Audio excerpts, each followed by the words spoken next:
In this video, we're going to do the first step in the actual preparation of the brass for the later steps where we add primers, powder, bullet, and crimp before we can fire them at the range. What we're going to do here is resize and decap them, and for that we need a set of dies for the right,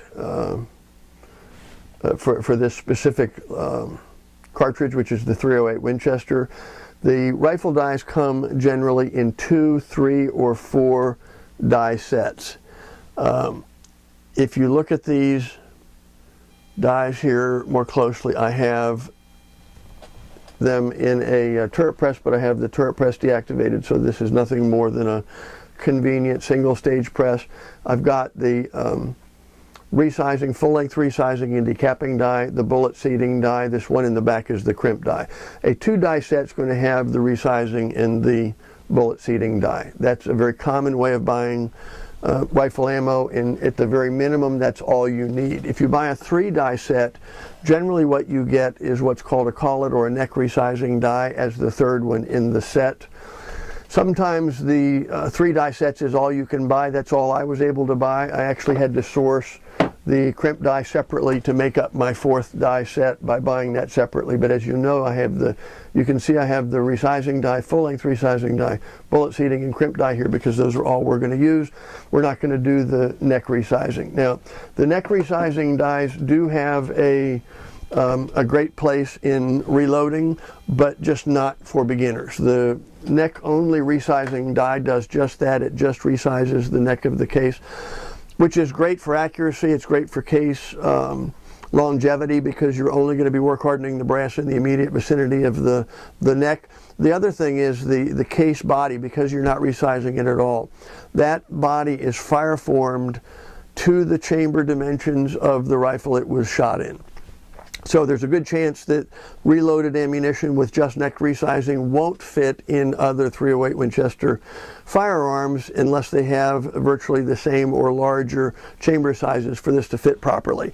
Now, the good news is for accuracy and case life both, the neck resizing is a very common technique, and as you'll see on our site, reloadingatozee.com, our very best high accuracy shooters do neck resizing only with a lot of other techniques that we can't go into here. But the bottom line is we're going to do a full-length resize so that this round, when it's finished, will fire in any standard 308 Winchester action. Now, there's a couple of things that we need to do in order to be able to resize these. The first is we have to be able to install and adjust the dies. Now, the full-length resizing decapping die, for the Lee equipment, the instructions say that you simply back out the die until the ram can be fully extended with the correct shell holder in place for the 308 Winchester load. So we're going to put that in place.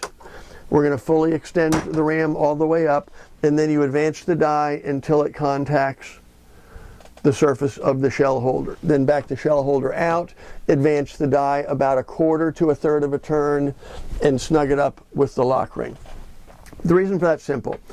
We want to completely insert as much as possible, 100% of this case, in the die each time so that the dimensions and the position of the neck especially are virtually identical. The best way to do that is to have absolute contact between the shell holder and the die body. And the best way to do that is to have the die slightly lower than the initial contact point so that you're sure at the end of every stroke there's absolute contact between the shell holder and the die body. Now, to be able to resize brass for rifle cartridges, whether you're using carbide or steel dies, you have to lube both the outside of the brass and the inside of the neck region. And the reason for this is simple. When this is inserted into the die body, there's a mandrel in the center of this die that ends in this pin that knocks the old primer out.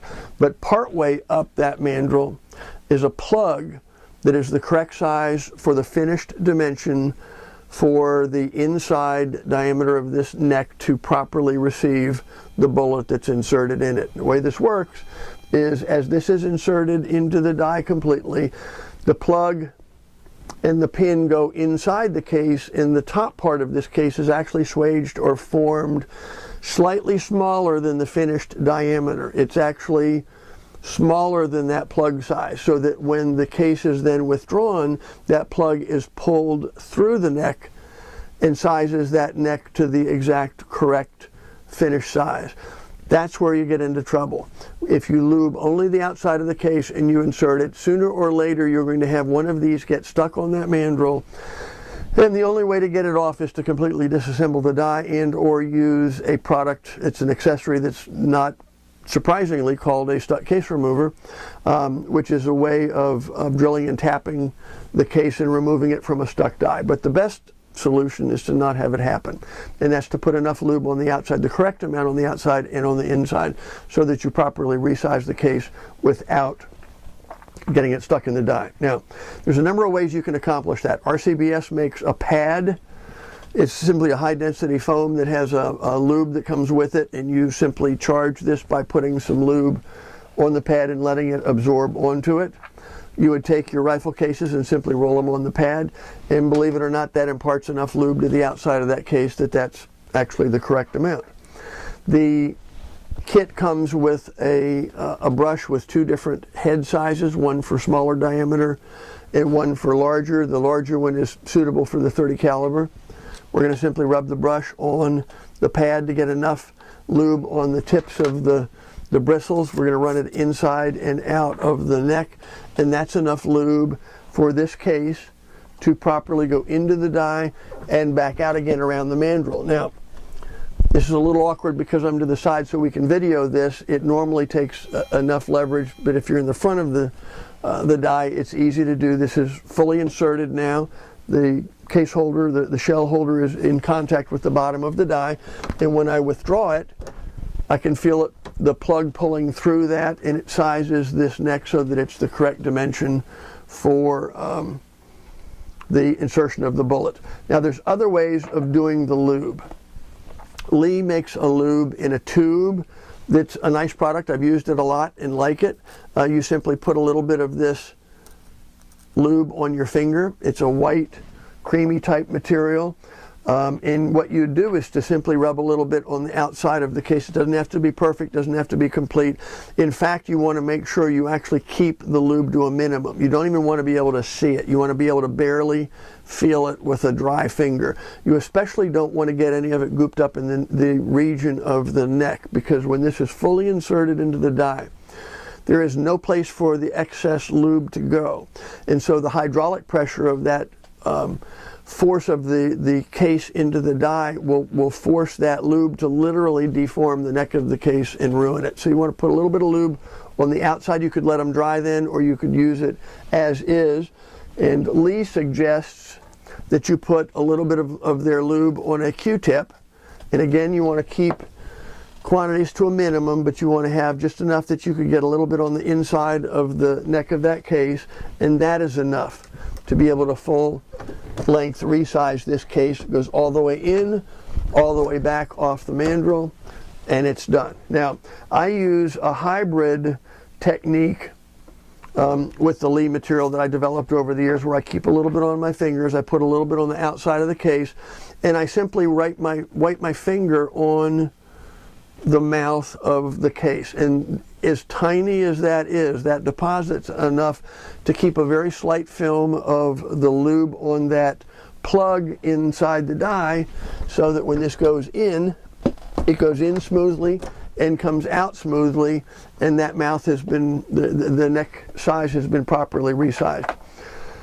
Hornady makes a couple of products. One is a spray product that I don't use simply because I've seen a lot of mixed reviews for it. Hornady loves it, highly recommends it, and says that it's compatible with the powder that would go in the case at the next step. And the significance of that is, what they're essentially telling you is you don't have to clean the lube out of the inside of those finished cases. However, if in doubt, unless you're absolutely certain that the lube you're using is compatible with powders, and frankly, personally, I don't think it's a great idea anyway. I think it should be removed before you put powder in. They do make a paste product, however, that comes in a tub that I love. I simply put a little of that on my finger, keep it spread around so that it can't clump, put a little bit on the outside of the case, put a little bit on the inside of the case, and if you'll notice, these actually are the smoothest ones of all to go in and out of the die. Take the next one. I have enough on my fingers. I can rub a little bit on the outside, on the mouth, in and out. And I've got a total of 5 more cases to do, so we'll finish those up.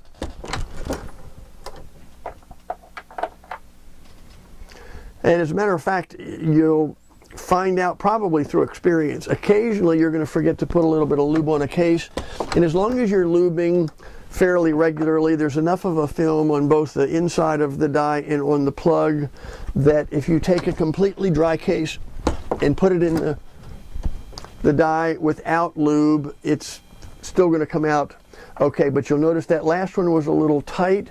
What that's telling me is I could benefit from a little bit more lube, so I put a little bit more on my fingers, a little bit on the mouth. This next one goes in and out smoothly, and then the last one we're going to put a little bit of lube on.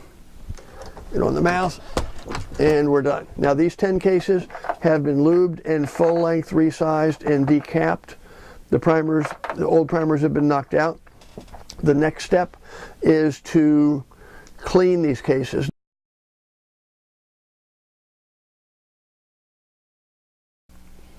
There's one last thing we have to do to prepare our 308 Winchester brass before we proceed to priming and charging with powders, and that's to prepare the case neck to receive the bullet. In pistol reloading, the die sets always include an expander die which slightly enlarges the mouth of the case to facilitate the insertion of the bullet. That there is no equivalent die in rifle ammunition. With rifle ammunition, all you do is to slightly chamfer the inside and the outside of the case mouth with a simple hand tool, as you can see here. The other thing is that bullets for rifles are generally much smaller caliber than they are for handguns, and to boot, the vast majority of them, as the case with the bullet that we've selected here, are boat-tailed, in which case there isn't going to be any issues in terms of inserting the bullets anyway, because the boat tail will obviously allow the bullet to start cleanly in the case. But the standard procedure would be, especially if you've resized cases where you've trimmed them and had to create a sharp flat edge here, would be to chamfer both the inside edge and the outside edge a tiny bit.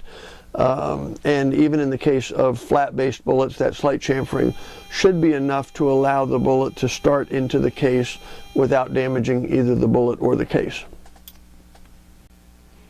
Okay, we finished prepping our 308 brass. We've resized it, decapped it, and we've chamfered the inner and outer surfaces slightly on the mouth. This, by the way, is something that you only need to do once or after you've trimmed them. They should be fine after that. Our last step is to clean them, since we've put lube on both the inside and the outside of the case.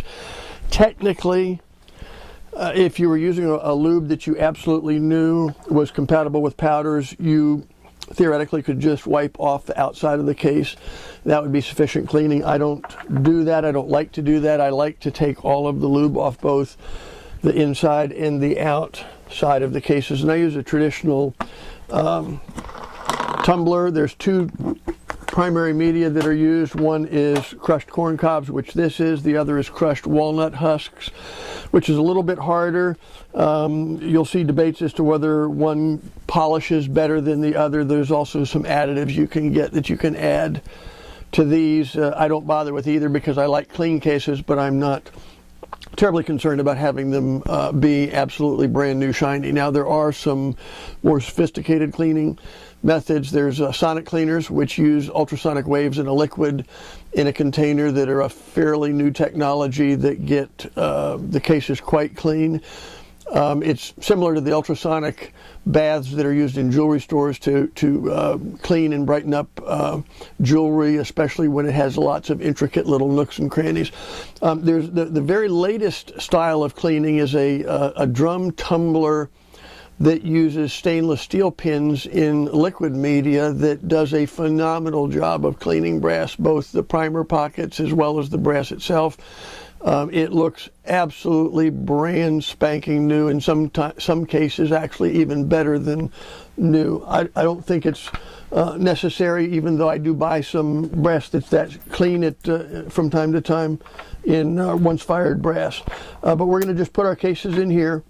We're going to run them for about an hour to clean them and polish them. It'll clean the lube out of the inside and outside. It'll clean the primer pockets sufficiently that they'll be fine for our next steps, where we're going to be inserting primers and then charging the cases with powder. So we're going to end this video at this point, get this started, and then we'll proceed with the next step.